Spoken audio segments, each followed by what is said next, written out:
नमस्कार, आदाब, सत श्री अकाल।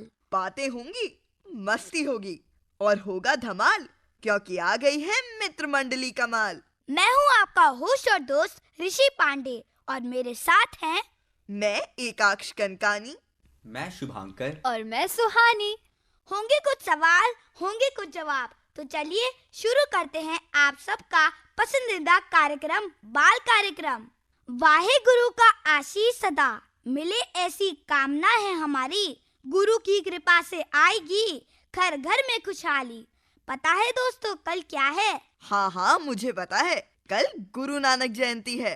1469 में कार्तिक पूर्णिमा के दिन गुरु नानक जी का जन्म हुआ था। इसलिए हर साल इस दिन पूरी दुनिया प्रकाश पर्व के रूप में मनाती है। वह सिख धर्म के संस्थापक और पहले सिख गुरु थे। गुरु नानक जी के अनुयायी उन्हें नानक, नानक देव जी, बाबा नानक और नानक शाह के नामों से जानते हैं। दोस्तों, मैं गुरु नानक जयंती पर कुछ जानकारी साझा करना चाहता हूँ।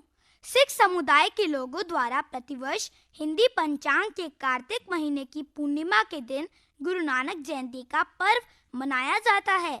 सिखों के आदि गुरु श्री नानक देव जी का जन्म 15 अप्रैल 1469 को पाकिस्तान के पंजाब राज्य के तलवंडी नामक स्थान पर हुआ था। गुरु नानक देव जी के जन्म स्थान तलवंडी को वर्तमान में ननकाना साहिब के नाम से जाना जाता है। गुरु नानक जी धर्म सुधारक, योगी, समाज सुधारक, कवि, देशभक्त, विश्व बंधु थे। वे कबीर की भक्ति करते थे और पंजाबी बोलते थे। गुरु नानक देव जी निस्वार्थ भाव से दूसरों की सेवा में विश्वास रखते थे।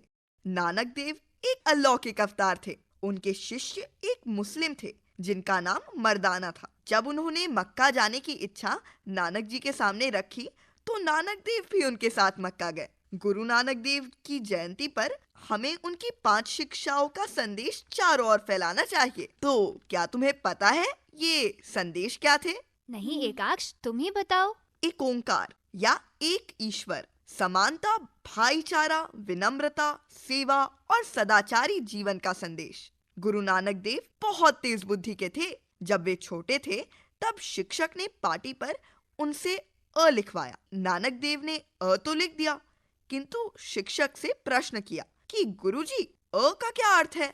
इस तरह वे अपने सवालों से सभी को अचंभित कर देते थे। ऐसे ही सोच विचार में डूबे रहने के कारण उनके पिता ने उन्हें व्यापार में लगा दिया। गांव में उनके लिए एक छोटी सी दुकान खुलवा दी। एक दिन उनके पिताजी ने उन्हें 20 रुपए देकर बाजार में खरा सौदा करने के लिए कहा। नानक देव ने उन रुपयों से रास्ते में मिले कुछ भूखे साधुओं का भोजन करवा दिया और पिता से आकर बोले कि वे खरा सौदा कर आए हैं। तो बताओ, ये है ना बहुत ही मजेदार बात। हाँ। अच्छा, मेरे पास एक कविता है गुरु नानक जी पर, जो कि समृद्धि सलवान ने लिखी है। जात पात खत्म कर लंगर प्रथा को शुरू किया, छोटे बड़े अमीर गरीब एक पंक्ति में बैठकर भोजन करे यह संदेश दिया। ईमानदारी और मेहनत की कमाई में से जरूरतमंदों की भी मदद करे, ऐसा हमेशा कहा। उन्होंने 3 मुख्य शिक्षाएं दी। नाम जपो, ईमानदारी से काम करो और दान करो। गुरु पूर्व के अवसर पर समृद्धि श्री गुरु नानक देव जी के चरणों में शीश झुकाए। यह कामना है कि श्री गुरु नानक देव जी के दिए उपदेशों को हम सब अपने जीवन में अपनाएं। अरे वाह दोस्तों, क्या कविता थी। और इस कविता में हमारे दोस्त ने एक चीज का जिक्र किया। तुम क्या अनुमान लगा सकते हो कि मैं किस चीज के बारे में बात करने जा रही हूँ? मैं तो समझ गया हूँ। शायद ये शब्द लंगर तो नहीं है। हाँ, बिल्कुल सही शुभांकर। वैसे भी सुहानी को पूरे समय ही भूख लगती रहती है। अरे दोस्त, इतना सच नहीं बोलना चाहिए था। चलो बातों पे वापस आते हैं। इस दिन मुझे गुरुद्वारे जाना अपने माता पिता के साथ और वहाँ पे लंगर में बैठना बहुत पसंद है। तुमने बिल्कुल सही कहा सुहानी। और हम सब तो गुरु पर्व के दिन गुरुद्वारा जरूर जाते हैं, है ना दोस्तों? हाँ। और यही तो सीख सिखाता है हमें ये दिन कि कोई भी बड़ा छोटा अमीर गरीब नहीं होता। तभी तो लंगर में सारे सब कुछ भूल के साथ में बैठ के भोजन करते हैं। नानक देव जी के जीवन से हमें बहुत कुछ सीखने को मिलता है। आओ हम सभी मिलकर उनके सिखाए मार्ग पर चलने की कोशिश करें। अच्छा, मेरे पास गुरु नानक जी पर कुछ प्रश्न हैं, पूछूं? अगर मुझे आते हैं तभी पूछना। मैं उत्तर देने की कोशिश जरूर करूंगी। ठीक है। मेरा पहला प्रश्न, गुरु नानक जी ने किस शब्द का नारा दिया था? एक ओंकार। हाँ हाँ, बिल्कुल सही कहा। गुरु नानक जी ने जिस नगर को बसाया था उसका नाम क्या था? किस नगर को बसाया था? मुझे तो इसका उत्तर नहीं पता। शुभांकर, तुम तो बहुत समझदार हो, तुम्हें पता होगा। हाँ, मैं समझदार तो बहुत हूँ, पर मेरे को इसका उत्तर पता नहीं है, तो ऋषि तुम ही बता दो। हाँ, उन्होंने करतारपुर नामक एक नगर बसाया था। अब पता चल गया मुझे इसका उत्तर। अब मैं इसको हमेशा याद रखूंगा। जिस प्रकार गुरु नानक देव जी ने हमें साथ मिलकर रहना सिखाया, उसी प्रकार हमारा संविधान भी कहता है कि कोई बड़ा या छोटा नहीं है, सब बराबर है और हमें साथ मिलकर रहना चाहिए। हाँ, और आज संविधान दिवस भी तो है। और दोस्तों, हमारा संविधान हमें बताता है कि हमारे क्या क्या अधिकार हैं, और कोई हमारे अधिकार हमसे छीने तो हमें उसके खिलाफ आवाज जरूर उठानी चाहिए। बिल्कुल सही। जैसे हमारे इवन फ्रेंड्स ग्रुप में भी हमारी इतनी छोटी छोटी बातों पे लड़ाई हो जाती है, लेकिन हमारा देश भारत तो इतना बड़ा देश है, उसे चलाने के लिए कोई ना कोई एक रूल बुक तो चाहिए होगी। ऐसे लॉज चाहिए होंगे, ऐसे रूल्स चाहिए होंगे जिससे हम सभी शांतिपूर्वक रह सके। और वही रूल बुक है हमारे भारत देश का संविधान। अच्छा, तुम में से किसी को पता है भारत के संविधान की क्या खासियत है? हाँ, मुझे पता है। मैं बताऊं? बताओ। मैंने ये पढ़ा है कि भारत का संविधान पूरी दुनिया का सबसे बड़ा लिखित संविधान है। हाँ, यह संविधान आज 25 भागों में विभाजित है। इसे तैयार करने में 2 साल, 11 माह और 18 दिन लगे। इसमें भारतीयों के मूल कर्तव्य एवं अधिकार, विधायिका, कार्यपालिका और न्यायपालिका के बीच शक्तियों का विभाजन लिखा है। हाँ, और देश कभी भी 26 नवंबर 1949 यानी कि संविधान दिवस का दिन नहीं भूल सकता। ये दिन भारत के इतिहास के सबसे महत्वपूर्ण दिनों में से एक है और वो दिन आज है। अंग्रेजी हुकूमत से आजादी और अपने स्वदेशी संविधान की खातिर ना जाने कितने देश के वीर जवानों ने अपने प्राणों की आहुति दी। भारत को आजादी और उसका अपना खुद का संविधान का सपना हर भारतीय के दिल दिमाग में था। 12 नवंबर 2015 को प्रधानमंत्री ने यह घोषणा की कि प्रत्येक वर्ष 26 नवंबर का दिन संविधान दिवस के रूप में मनाया जाएगा। अच्छा, कोई मुझे बता सकता है भारतीय संविधान के जनक कौन है? डॉक्टर भीमराव अंबेडकर। हाँ ऋषि, तुमने बिल्कुल सही कहा। बिल्कुल सही दोस्तों, लेकिन हमें ये नहीं भूलना चाहिए कि माननीय डॉक्टर भीमराव अंबेडकर जी के अलावा भी कितने सारे लोग थे जिनका ये संविधान बनाने में हाथ रहा। हाँ सुहानी, तुमने बिल्कुल सही कहा। आज हमारा देश जैसा है उसके पीछे कई लाखों करोड़ लोगों का हाथ है। बिल्कुल सही। स्वतंत्रता सेनानियों के लिए तो हमारे दिल में हमेशा से ही सम्मान बना रहेगा, लेकिन भारत के पुनर्जन्म में हमारे संविधान का क्या महत्व है, ये बात ध्यान में रखते हुए हम सभी को उन सभी लोगों का तहे दिल से शुक्रिया अदा करना चाहिए और उनका हमेशा सम्मान करना चाहिए। चलो, संविधान दिवस से संबंधित कुछ रोचक तथ्य मैं तुम सबको बताता हूँ। बिल्कुल। संविधान दिवस को राष्ट्रीय कानून दिवस भी कहा जाता है। प्रेम बिहारी नारायण रायजादा द्वारा मूल संविधान इटैलिक शैली में लिखा गया था, जिसे शांति निकेतन के कलाकारों ने सजाया था। अंतिम चरण में इसमें करीब 2000 संशोधन किए गए। हस्तलिखित संविधान पर 24 जनवरी 1950 को हस्ताक्षर किए गए थे और यह 2 दिन बाद 26 जनवरी 1950 को लागू हुआ, जिसे गणतंत्र दिवस के रूप में मनाया जाता है। भारतीय संविधान संयुक्त राष्ट्र अमेरिका के संविधान से प्रेरित था, जो हम लोग वाक्य से शुरू होता है। दोस्तों, संविधान को समझना आसान नहीं है, परंतु इस मुश्किल का हल किया है सुभद्रा सेन गुप्ता ने। अंग्रेजी में प्रकाशित उनकी किताब द कॉन्स्टिट्यूशन ऑफ इंडिया बहुत ही आसान तरीके व चित्रों के माध्यम से अनेकों सवालों के जवाब हमें दे देती है। दोस्तों, अब हमारे बीच है नीतू दीदी। आइए उनसे सुनते हैं एक कहानी। प्यारे बच्चों, आज मैं आपके सामने एक कहानी लेके आई हूँ। टोनी और मोनी 2 भाई, बिल्कुल एक जैसे, कद भी एक जैसा, हेल्थ भी एक जैसी, और क्यों ना हो दोनों जुड़वा भाई थे। एक ही स्कूल में पढ़ते, एक ही कक्षा में, दोनों साथ रहते। इतनी सारी समानताओं के बीच दोनों में एक बहुत बड़ा अंतर था, और वह था दोनों के व्यवहार का। मोंटी, जो कि बहुत ही आज्ञाकारी विनम्र स्वभाव का था, और टोनी बहुत ही शैतान, कहना तो जैसे किसी का मानना ही नहीं। लोगों को परेशान और तंग करने में जैसे उसे कुछ ज़्यादा ही अच्छा लगता था। मोंटी अपने से बड़ों का सम्मान देता, कहना मानता, आदर करता, और वही टोनी, उसके लिए क्या बच्चे क्या बूढ़े, ना आदर ना सम्मान, बल्कि परेशान करने में तो उसे बहुत ही मज़ा आता। और कोई उसे कुछ भी पूछता तो वह उसे गलत उत्तर बता देता। छोटे बच्चों को धक्का मार देता, लोगों के पेट्स जानवरों को कंकर मारता, बड़े बूढ़ों को मुंह चढ़ाकर भाग जाता। और झूठ बोलने में वह इतना माहिर था, ऐसे आसानी से और इतनी मासूमियत से झूठ बोलता है कि लोगों को पता ही नहीं लगता। लेकिन जब बाद में उन्हें पता लगता कि उसने झूठ बोला तो वह बहुत ही गुस्सा करते। जब भी घर में कोई मेहमान आते तो मोंटी उन्हें बड़े आदर सम्मान से उनसे बात करता, उन्हें ड्राइंग रूम में बैठाता, उनके लिए पानी लाता, किचन में मम्मी की सहायता करता। और वहीं टोनी पहले तो गेट पर ही मेहमानों से झूठ बोल देता कि पापा घर पर नहीं है, और अगर मेहमान घर में आते तो उनकी नज़र बस किचन में लगी रहती कि मम्मी क्या नाश्ता ला रही है। और मम्मी जब नाश्ता टेबल पर रखती तो सबसे पहले वह मुट्ठी भर के बिस्किट और नमकीन उठाकर खाने लग जाता। उसकी यह आदत देख पापा मम्मी बहुत शर्मिंदा होते। कई बार उन्होंने टॉनी को समझाया कि बेटा ऐसा नहीं करना चाहिए, लेकिन टॉनी कहाँ सुनने वाला। वह सारी बातें एक कान से सुनकर दूसरे कान से निकाल देता। एक बार मम्मी दोनों बच्चों टॉनी और मोंटी को लेकर अपनी सहेली के घर गई। रास्ते में ही मम्मी ने दोनों बच्चों को समझाया, आंटी के घर शैतानी नहीं करना, अच्छे से व्यवहार करना। दोनों बच्चों ने हाँ में सर हिलाया। आंटी के घर पहुंचकर टोनी ने डोर बेल पर हाथ रखा और दबाता ही चला गया। मम्मी ने उसे गुस्से से आंखें दिखाई तो टोनी दांत निकालकर हंसने लगा। आंटी ने दरवाजा खोला तो मोंटी ने आदर से आंटी के पैर छुए, नमस्कार किया, पर टोनी ने तो आंटी की तरफ ही नहीं देखा।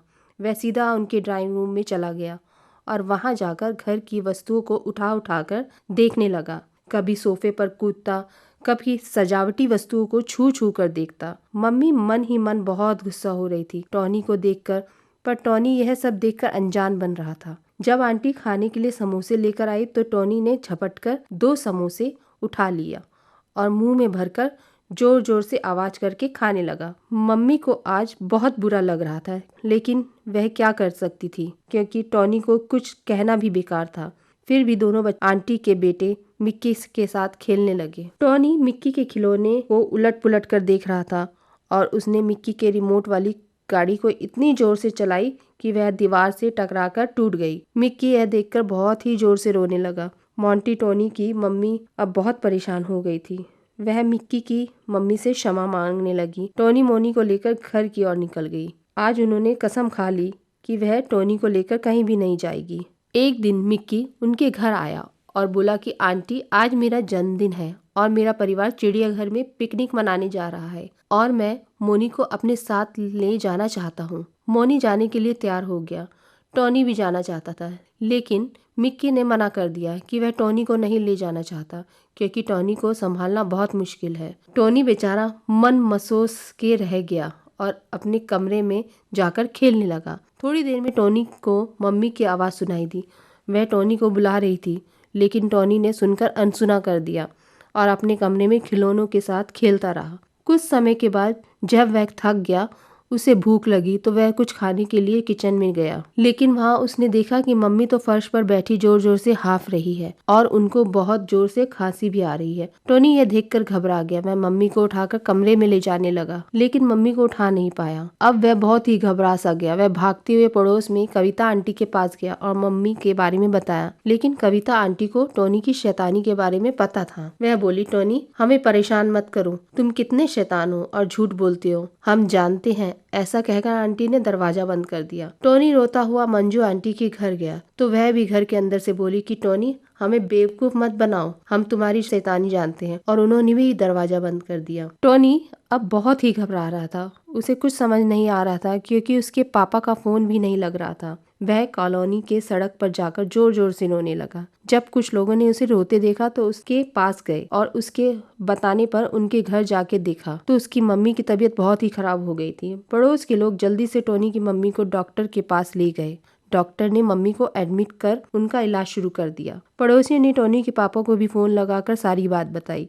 कुछ ही घंटों में पापा भी आ गए। तब तक कॉलोनी के लोग टोनी और मोनी की मम्मी की देखभाल कर रहे थे। मम्मी के लिए दवाई, फ्रूट्स ले आए, चाय लेकर आए, टोनी को भी खाना खिलाया। मम्मी की हर तरह से सहायता कर रहे थे। टोनी अस्पताल के बेंच में बैठा यह सब देख रहा था। वह आज बहुत ही शर्मिंदा था। जिन लोगों को वह परेशान करता था, झूठ बोलता था, वही आज आगे बढ़कर टोनी और मोंटी की मम्मी की सहायता कर रहे थे। उसे आज एक बहुत बड़ी सीख मिली कि अगर आप अच्छा व्यवहार करेंगे, आदर सत्कार करेंगे, सम्मान करेंगे, तभी आपको भी वैसा ही आदर, सम्मान और प्यार मिलेगा। उसने अब आगे कभी भी झूठ बोलना और लोगों को परेशान नहीं करने की कसम खाई। अब वह बदल गया था। तो बच्चों, कैसी लगी ये कहानी? वाह दीदी, आपने तो बहुत अच्छी कहानी सुनाई।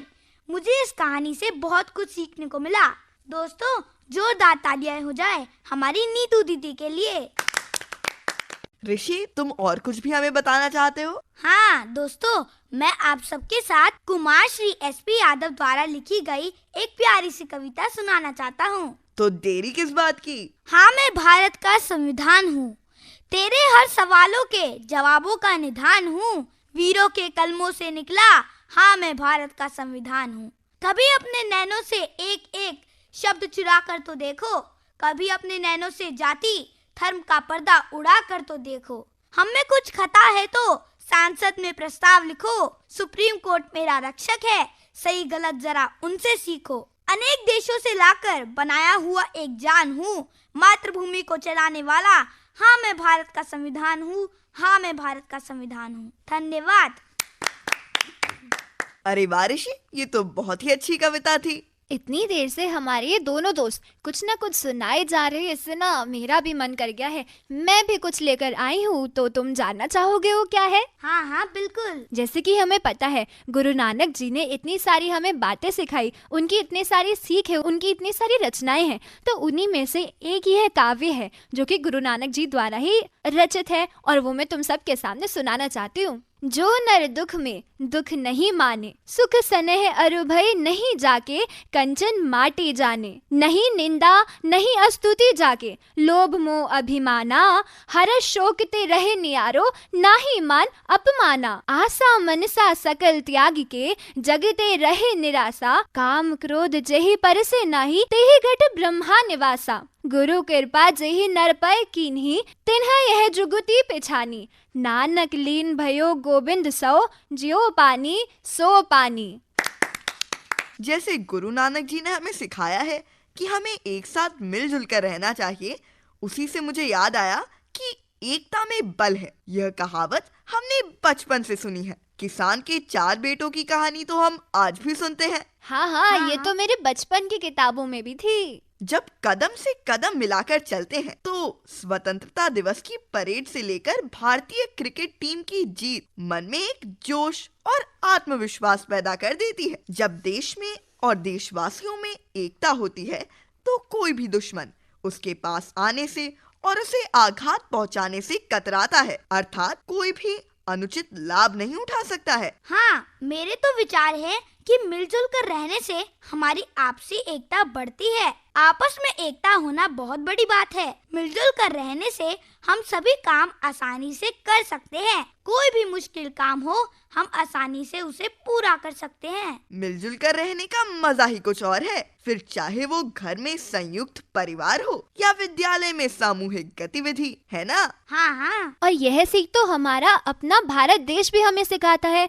जैसे गुरु नानक जी ने बोला ना कि कोई छोटा नहीं होता, कोई बड़ा नहीं होता। वैसे देखो ना, इतने वर्षों से हम भारतवासी भी इतनी अनेकताएं होने की, इतनी विविधताओं होने के बावजूद भी आज मिलजुल के रहते हैं। कितने सारे हमारे भारत में कल्चर है, कितनी सारे लैंग्वेजेस है, और इतने सालों बाद भी आज हम अपने भारत को एक साथ खड़े होके एक सूत्र में पिरो रहे हैं। तभी तो कहते हैं भारत में विभिन्नता में एकता है। अब क्योंकि सर्दियां आ गई हैं तो सभी अपनी सेहत का ध्यान रखना, और बाजार में इतनी सारी हरी सब्जियां भी आ गई हैं तो उन्हें खाते रहना जिससे बीमार ना पड़ो। अच्छा, मेरे पास अभी कुछ चुटकुले हैं तो मैं सुनाऊं? बिल्कुल बिल्कुल। टीचर, पिंकी कल तुम स्कूल क्यों नहीं आई थी? पिंकी, मैम मैं सपनों में जापान पहुंच गई थी। टीचर, रिंकी कल तुम स्कूल क्यों नहीं आई थी? रिंकी, मैम मैं पिंकी को एयरपोर्ट छोड़ने गई थी। अध्यापक, जिस आदमी को कुछ सुनाई ना दे उसे इंग्लिश में क्या कहेंगे? पप्पू, कुछ भी कह दो, उससे सुनाई थोड़ी दे रहा है। टीचर, क्लास में लड़ाई क्यों नहीं करनी चाहिए? संजू, क्योंकि पता नहीं एग्जाम में कब किसके पीछे बैठना पड़ जाए। चिंटू से एक आदमी पूछा, बेटा आपके पापा का क्या नाम है? चिंटू, अंकल, अभी उनका नाम नहीं रखा मैंने, बस प्यार से पापा ही कहता हूँ। बूझो भैया एक पहेली, जब भी कार्टून निकले नई नवेली। इसका उत्तर मुझे तो पता है, पर मैं चाहता हूँ मेरे बाकी दोस्त इसका उत्तर दें। मुझे भी कैसे? इसका उत्तर पता है, लेकिन मैं जानना चाहती हूँ मेरे और दोस्तों को पता है क्या? नहीं नहीं, हमें नहीं पता है, तुम ही बता दो। चलो शुभांकर, तुम ही बता दो। चलो, मेरे मुताबिक इसका उत्तर है पेंसिल। हाँ, ये उत्तर एकदम सही है। वाह शुभांकर। अच्छा दोस्तों, बच्चों में आजकल दो चीजें बहुत फेमस है, एक तो खाने में पूरी आलूदम और रेडियो पर बाल कार्यक्रम। तो फिर मिलते हैं, तब तक के लिए जय हिंद।